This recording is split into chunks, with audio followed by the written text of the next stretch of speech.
जय माता रानी दोस्तों, आप सभी का बहुत बहुत स्वागत है आपके अपने चैनल राधा कृष्ण ऑफिशियल में। उम्मीद करती हूँ आप लोग बहुत अच्छे होंगे।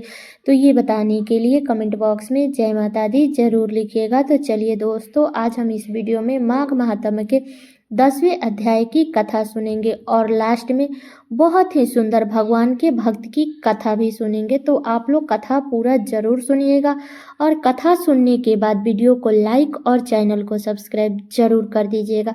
तो चलिए पहले सुनते हैं माघ महात्म्य के 10वें अध्याय की कथा। इसी से पहले अध्याय में आपने सुना था कि वेदायुति का बनाया हुआ यह स्रोत भगवान को अति प्रिय है और भगवान के दर्शन कराने वाला है। युग सागर नाम का यह स्रोत परम पवित्र है। जो कोई भक्ति पूर्वक इसको पढ़ता है वह विष्णु लोक को जाता है। अब पिशाच मोक्ष की कथा कहते हैं। लोमस ऋषि कहने लगे कि जिस पिशाच को देवदयुति ने मुक्त किया वह पहले द्रविड़ नगर में चित्र नाम का राजा था। वह बड़ा ही शूरवीर, सत्यपरायण तथा पुरोहितों को आगे करके यज्ञ करता था। दक्षिण दिशा में उसका राज्य था और उसके कोष धन से भरे हुए थे। उसके पास बहुत से हाथी, घोड़े और रथ थे और वह अत्यंत शोभा को प्राप्त होता था, परंतु स्त्रियों के साथ क्रीड़ा करता था और अनेक यज्ञ उसने किए थे। वह नित्य अतिथियों की पूजन करता था और शास्त्र विद्या में निपुण था। ब्रह्मा, विष्णु, महेश तथा सूर्य की पूजा सदैव किया करता था। वह जंगल में भी स्त्रियों से घिरा हुआ क्रीड़ा किया करता था। एक बार वह पंखड़ियों के मंदिर में गया और वेदहीन भस्म लगाया। महात्मा बने हुए पखड़ियों से उसे राजा की बातचीत हुई। पखड़ियों ने कहा कि हे राजन, 100 धर्म की महिमा सुनो। इस धर्म के प्रभाव से मनुष्य पाप को काटकर मुक्त हो जाता है। सब वर्णों में 100 मत ही मुक्ति देने वाला है। शिव की आज्ञा के बिना दान, यज्ञ और तप से कुछ नहीं बनता। शिव का सेवक होकर भस्म धारण करने, जटा रखने से ही मनुष्य मुक्त हो सकता है। जटा धारण करने तथा भस्म लेपन से ही मनुष्य शिव के समान हो जाता है। इसके बराबर कोई पुण्य नहीं है। जटा भस्म धारण किए हुए सभी योगी शिव के साहस होते हैं। अंध, जर, नपुंसक तथा मूर्ख सब जटा से ही पहचाने जाते हैं। शूद्र वर्ण के 100 भी पूजनीय है। विश्वामित्र क्षत्रिय होकर तब से ब्राह्मण हो गए। वाल्मीकि चोर होकर उत्तम ब्राह्मण हो गए। अर्थात शिव पूजन में किसी बात का विचार नहीं है। तब से ही ब्रह्मत्व प्राप्त होता है, जन्म से नहीं। इसी कारण 100 का दर्शन उत्तम है तथा शिव के सिवाय दूसरे देवता का पूजन न करे। शिव तपस्वी को विष्णु का त्याग करना चाहिए। विष्णु की मूर्ति का पूजन नहीं करना चाहिए। विष्णु के दर्शन से शिव का द्रोह उत्पन्न होता है और शिव के द्रोह से रौरव आदि नरक मिलते हैं। इसी से भवसागर से पार होने के लिए विष्णु का नाम भी नहीं लेनी चाहिए। शिव भक्त निसंकोच होकर जो शिव से प्रेम करता है वह कैलाश में वास करता है, इसमें कुछ संदेह नहीं है। इस धर्म का पालन करने वालों का कभी नाश नहीं होता। इस पाखंडी के ऐसे वचन सुनकर राजा ने मोह में आकर उनका धर्म ग्रहण कर लिया और वैदिक धर्म को त्याग दिया। वह श्रुति, स्मृति और ब्राह्मणों की निंदा करने लगा। उसने अपने घर के अग्निहोत्र को बुझा दिया और धर्म के कार्य बंद कर दिया। विष्णु की निंदा और वैष्णवों से द्वेष करने लगा और बोला, कहाँ है वैष्णव? कहाँ देखा जाता है? कहाँ रहता है? किसने देखा है? और जो लोग नारायण का भजन करते थे उनको दुख देता था। पाखंडियों का मत ग्रहण कर राजा वैदिक धर्म, व्रत, दान और दानियों को नहीं मानता था। अन्याय से दंड देता वह कामी राजा सदा स्त्रियों के समूह से घिरा रहता और क्रोध से भरा रहता। गुरु तथा पुरोहितों के वचन को नहीं मानता था। पाखंडियों पर विश्वास करता हुआ उनको गांव, हाथी, घोड़े और स्वर्ण आदि देता था। उनके सभी कार्यों को धारण करता था, भस्म धारण करता था और मस्तक पर जटा रखता था। और जो कोई विष्णु का नाम लेगा उसको मृत्यु दंड दिया जाएगा। यही ढिंढोरा उसने पिटवा दिया था। उसके भय से ब्राह्मण तथा वैष्णव ने उस देश को छोड़ दिया और दूसरे देशों में चले गए। सारे देशवासी केवल नदी के जल से जीते थे, जीविका से दुखी होकर वृक्ष आदि नहीं लगाते थे, ना ही खेती बाड़ी करते थे। प्रजा अन्न के अभाव से गला सारा अन्न भी खा लेती थी। आचार विचार अग्नि क्रिया सबको छोड़ करके काल रूप की तरह वह राजा शासन करता था। कुछ काल पश्चात उस राजा की मृत्यु हो गई और वैदिक रीति से उसकी क्रिया भी नहीं की गई। यह यमदूतों से अनेक प्रकार के दुख उठाता रहा।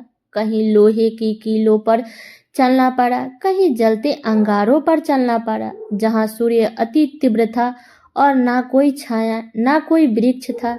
कहीं लोहे के डंडों से पीटा गया, कहीं बड़े बड़े दांतों वाले भेड़ियों और कुत्तों से कटवाया गया। इस प्रकार दूसरे पापियों का हाहाकार सुनता हुआ वह राजा यमलोक पहुंचा। तो 10वां अध्याय यहीं पे समाप्त हुआ। इसके आगे की कथा आप लोग अगले अध्याय में सुनिएगा। तो 10वें अध्याय के साथ में बोलिए श्री हरि विष्णु भगवान की जय। अब चलिए भगवान के भक्त की कहानी सुनते हैं। एक भक्त थे जिनका नाम धाना जी था। उनका जन्म मुंबई के पास धुआन गांव में एक जाट घराने में हुआ था। उनके माता पिता कृषि और पशु का पालन करके अपना जीवन यापन करते थे। वह बहुत ही निर्धन थे। जैसे ही धाना बड़ा हुआ उसे पशु चराने के काम में लगा दिया गया। वह प्रतिदिन पशु चराने जाया करता था। गांव के बाहर तालाब के किनारे एक ठाकुर जी का मंदिर था, जिसमें बहुत सारी ठाकुर जी की मूर्तियां रखी हुई थी। लोग प्रतिदिन वहां आकर माथा टेकते थे और भेंट अर्पण करते थे। तब धाना ने पंडितों को ठाकुर जी की पूजा करते, स्नान करवाते देखता था, घंटियां बजाते रोज देखता था। यह सब देख करके धाना ने अल्प बुद्धि होने के कारण वह कुछ समझ नहीं पाता कि यह क्या हो रहा है। तब एक दिन उसके मन में विचार आया कि देखते हैं कि यह क्या हो रहा है। तब उसने देखा और पंडितों से पूछ भी लिया कि आप मूर्ति के आगे बैठ करके आप क्या करते हो। तब पंडितों ने कहा कि ठाकुर जी की सेवा करते हैं, जिसको करने से सभी मनोकामनाएं पूर्ण होती है। धाना ने कहा कि यह एक ठाकुर जी मुझे भी दे दो। तब पंडितों ने उससे छुटकारा पाने के लिए पंडितों ने कपड़े में पत्थर लपेट करके धाना को दे दिया। तब वह घर जाकर धाना ने पत्थर को ठाकुर जी समझकर स्नान कराया और भोग लगाया। और भोग लगाने के लिए कहने लगा कि उसने ठाकुर जी के आगे बहुत विनती की। तब धाना ने कसम खाई कि यदि ठाकुर जी आप नहीं खाएंगे तो मैं भी भूखा ही रहूंगा। उसका यह प्रण देख करके प्रभु प्रकट हुए और रोटी खाई और लस्सी पी। इस प्रकार धाना ने अपने भोलेपन में पूजा करने और साफ मन से पत्थर में भी भगवान को पा लिया। जब धाना को लगन लगी तो उस समय उसके माता पिता बूढ़े हो चुके थे और वह अकेला नवयुवक था। तब वह सोचने लगा कि ठाकुर जी की पूजा करके उनको खुश करके यदि सब कुछ हासिल किया जा सकता है तो यह सब अवश्य ही करना होगा, जिससे कि घर की गरीबी चली जाए और सुख आए। ऐसा सोच करके वह पंडितों के पास गया और धाना ने पंडितों से ठाकुर जी मांगने लगा।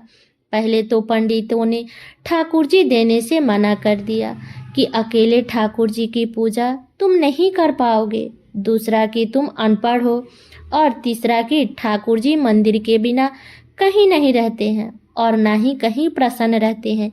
इसलिए तुम जिद मत करो और तुम अपना खेत संभालो, क्योंकि ब्राह्मण का धर्म है पूजा पाठ करना, जाट का धर्म है अनाज पैदा करना। इसलिए तुम घर जाओ। लेकिन धाना टस से मस नहीं हुआ।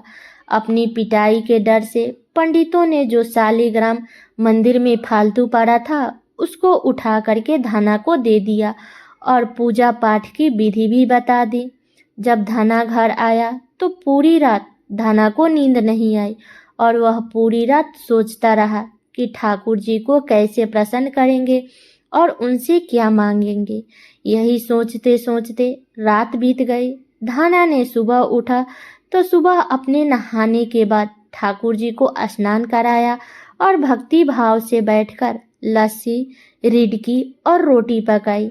इसके बाद उसने प्रार्थना की कि हे प्रभु, भोग लगाओ, मुझ गरीब के पास रोटी, लस्सी और माखन ही है और कुछ नहीं है। जब और कुछ दोगे तब मैं आपके आगे रख दूंगा। वहीं बैठकर ठाकुर जी को देखता रहा धाना। अब पत्थर भला भोजन कैसे करे। अब पंडित तो भोग के बहाने लगा करके सारी सामग्री घर लेकर के जाता था। अब भोला भाला बालक को इस बात का कहाँ ज्ञान था कि वह व्याकुल होकर कहने लगा कि आप जाट का प्रसाद नहीं खाते हो क्या? दादा तो इतनी देर नहीं लगाते थे। यदि आज आपने प्रसाद नहीं खाया तो मैं मर जाऊंगा, लेकिन आपके बगैर नहीं खाऊंगा। प्रभु जानते थे कि यह मेरा निर्मल भक्त है, छल कपट नहीं जानता है। अब तो प्रकट होना ही पड़ेगा। तब भगवान प्रकट हुए और भगवान कृष्ण ने रोटी माखन के साथ खा रहे और लस्सी भी पी रहे हैं। भोजन खाकर भगवान बोले कि धना, जो इच्छा है मांग लो, मैं तुम पर प्रसन्न हूँ। तब धना हाथ जोड़ करके विनती की कि प्रभु, जो तुम्हारी भक्ति करते हैं तो उनके कार्य सवार देता है। तो मुझे गेहूँ, दाल, घी दीजिए, मैं खुश हो जाऊंगा। यदि जूता कपड़े साथ में 7 प्रकार के अनाज, गाय या भैंस, सवारी के लिए घोड़ा तथा घर की देखभाल करने के लिए सुंदर नारी मुझे दे। धना के यह वचन सुनकर प्रभु हंस पड़े और बोले कि यह सब वस्तुएं तुम्हें मिल जाएगी, और कुछ मांग लो। तब धना बोला, प्रभु, मैं जब भी आपको याद करूं आप दर्शन दीजिए, यदि कोई ज़रूरत हुई तो बताऊंगा। तब भगवान तथा अस्तु कहे। तब धना बोला कि हे प्रभु, धना आज से आपका आजीवन सेवक हुआ और आपके अलावा किसी अन्य का नाम नहीं लूंगा। धना खुशी से दीवाना हो गया, उसकी आंखें बंद हो गई। जब धना आंखें खोली तो प्रभु वहाँ नहीं थे, वहाँ पत्थर का शालिग्राम वहाँ पड़ा था। तब उसने बर्तन में बचा हुआ प्रसाद खाया, जिससे उसे 3 लोकों का ज्ञान हो गया।